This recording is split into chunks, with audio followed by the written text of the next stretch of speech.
Barb Nation, it is season 10, and I am super excited to bring you the ultimate Lunging Strike leveling guide. The way that we're going to do this, we're going to break down the build with a quick overview of all of the new skills and how they're going to work with the Chaos perks going into season 10. Then we're going to break down the planner, show you how it's going to take your character on a journey from level 1 all the way to level 60. This is going to be an incredibly fast, incredibly hard-hitting build, and this is the #1 leveling build for the Barbarian going into Season 10.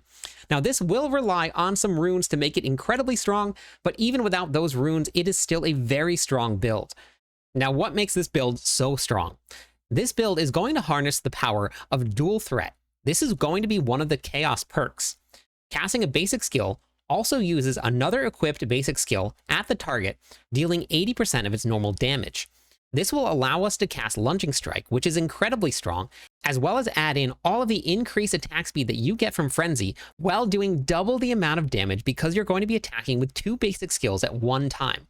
The only thing you're going to have to do is hold down the Lunging Strike button, and it will do this all for you. So what makes Lunging Strike so strong, and why is this going to be the #1 leveling build in Season 10? We're going to be taking advantage of runes, like I said in the very beginning. We're going to be running Mani Tech and then Kur Ke. And these right here make Lunging Strike so strong because a Lunging Strike is a mobility build, which will harness the power of Mani combined with Tech in order to constantly spawn earthquakes.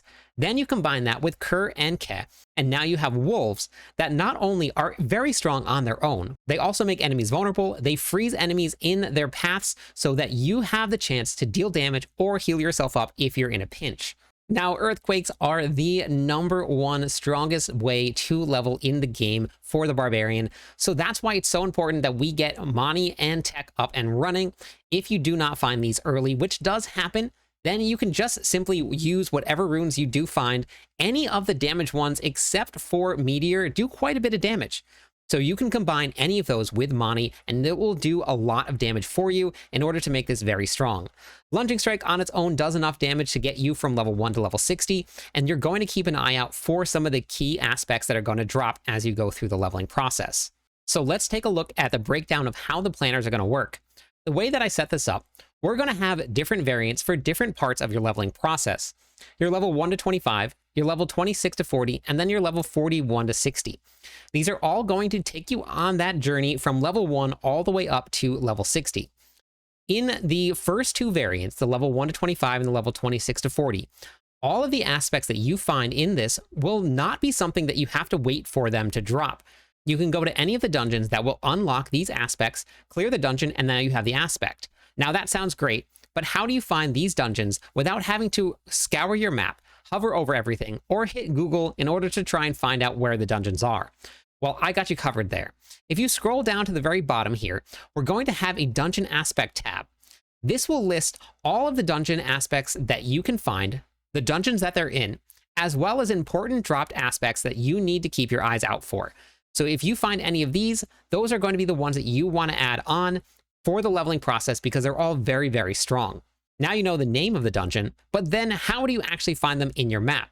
You're going to bring up your Codex of Power under Achievements. When we open up the Codex of Power, now your class will automatically be filtered for you. I've already unlocked in the current season all of the aspects, so I'm going to uncheck this. And when we scroll down to the very bottom here, you're going to see 2 different types of aspects. You're going to see ones that will say that they unlock from salvaging an item here. So unlock from salvaging a legendary item. And then you're going to see ones that will say the Whispering Vault. This right here, if we click on Pin on Map, and then we open up our map, it will now actually show us exactly where the dungeon is. And then we can go to that dungeon. When we clear that dungeon, we have now unlocked that specific aspect. So this is a really, really great cheat code for how you can find all of these dungeons without having to go to every single one, hover over them, and see if that's the one that you wanted. All right, now you got your aspects, you're all set up to go. Let's break down how the planner is going to work and then why we have broken it up into different leveling categories. Starting in the 1 to 25 and then the 26 to 40, these aspects will all be the same. It's all going to be the ones that will carry you all the way through to your final variant. When you go into your skill tree, though, your skill tree is going to change. In the first one here, we've only spent 37 points. That's going to take you from level 1 to level 25. But that will only include, if you have the expansion pack, the 12 skill points that you have already gotten by doing your Renown. If you haven't done your Renown, make sure you check out the video in the description about Renown, because it's incredibly important to get that done pre-season. If you haven't done a pre-season, just hop into the season, start working on that Renown. The video will teach you everything that you need to know about it. If you don't have the expansion pack, you will have 10 skill points unlocked as well. So then you're just going to follow along what's called a leveling path. In order to see that leveling path and to make this really easy, we're going to expand the skill tree. So then you can see the whole skill tree if you want. At the very top here, we're going to unlock the leveling path. This will show you all of the skills in the order that I put them in. And we put them in a very specific order. The reason that we did that is that if we were to go through and we were to start at the top and then just fill out the entire board all the way from every single point from the top to the bottom, you would miss out on unlocking very specific and very important skills at the specific time during your leveling process. So make sure you follow along with this leveling path. If you don't, you might not be able to unlock Wrath of the Berserker as early as you normally would if you followed along with the path, and Wrath of the Berserker does a ton of damage early on in the game. The explosion is incredibly strong. So as you go through, make sure that you check out this leveling path here and you can expand it and take a look. That's going to be the same exact thing for your final two variants. These will both have all of the skill points with a leveling path that you can follow along with. If you don't expand it, you can't see where the skill trees are. You can only see the words here. So that's why it's important to make sure you expand it. So we're going to take a quick look at the full skill tree. Now, remember to follow along with the leveling guide, because I'm just going to go from top to bottom. This is not going to be the order that you're going to put your skills in. By the time we finish up the full skill tree, you're going to have 5 points into both Lunging Strike and Frenzy, because they're both going to be cast with dual threat at the same time. Lunging Strike will be what you hold down, Frenzy will be your secondary cast. Maxing out Frenzy through Battle Frenzy is going to give you some additional attack speed, and then going through Combat Lunging Strike is going to be a way that you can get Berserking. Now, coming down here, we're going to be going into Ground Stomp. Ground Stomp is going to be a great source of vulnerable damage. You won't need to worry about Fury because we will not run out. We're using a basic skill. Tactical Ground Stomp will convert your Ground Stomp into a brawling skill. Now, that will come into play as we go further down the skill tree. You're also going to deal a bunch more damage. Now, Ground Stomp early on will absolutely melt monsters, and then this is going to be your early source of vulnerable damage. We're going to be maxing out Imposing Presence for some max life. We're going to be taking Martial Vigor for some damage reduction against elites. We're going to be taking Rallying Cry all the way down through Strategic Rallying Cry. This is going to be a great source of Fortify for some damage reduction. Belligerence is going to be some extra damage after we use a basic skill. Coming down into War Cry, we're going to go all the way down through Power War Cry. This is going to give us 10% additional damage to War Cry. Now, War Cry increases our damage. We're going to be running Booming Voice. This is going to increase the duration of our shouts. We're going to be taking 1 point into Aggressive Resistance so that we can unlock Battle Fervor. This is the reason that we want Ground Stomp to be converted into a brawling skill. This is going to give us Berserking for 3 seconds after we deal damage with brawling skills, which is going to be Ground Stomp. Then we're going to be taking Pit Fighter. We're going to max this out for some damage reduction and damage versus close enemies. We're going to be taking Slaying Strikes for some additional damage to injured and healthy enemies. An injured enemy is anything below 35% life, and a healthy enemy is anything above 80%.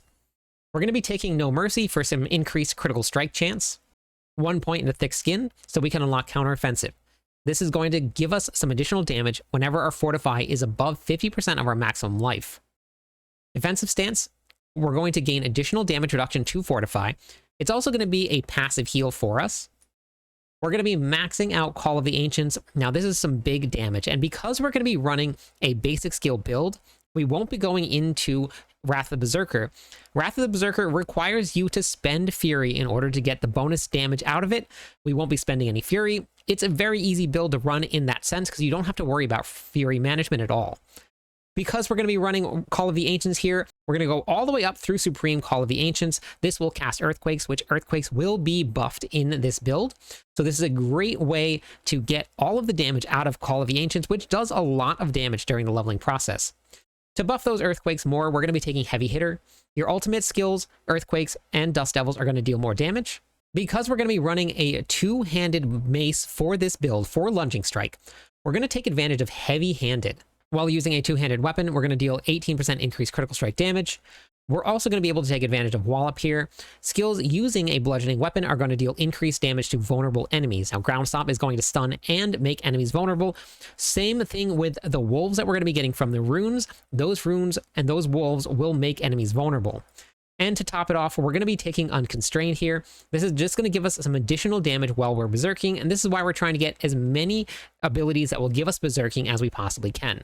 So that's the skill tree. We're going to hop into the rest of the planner. Inside of this planner, you will actually have no Paragon board. So just so you know, it's going to be in the end game part here. You're going to use this link, and this will take you to the end game version of the Launching Strike build, which will probably be one of the strongest builds in Season 10 for the Barbarian, and it is going to be running a triple basic skill build. It is pretty crazy to see. Now, before you jump into the end game, when we go back into the very beginning here, under assigned skills, you can see all of your gear stats by clicking on this tab right here. Now, your very first variants are going to start very minimal. A couple of really important tempers, though, that you can do starting at level 10, as long as you get enough materials for it, which with the seasonal quests, you should be getting plenty of materials.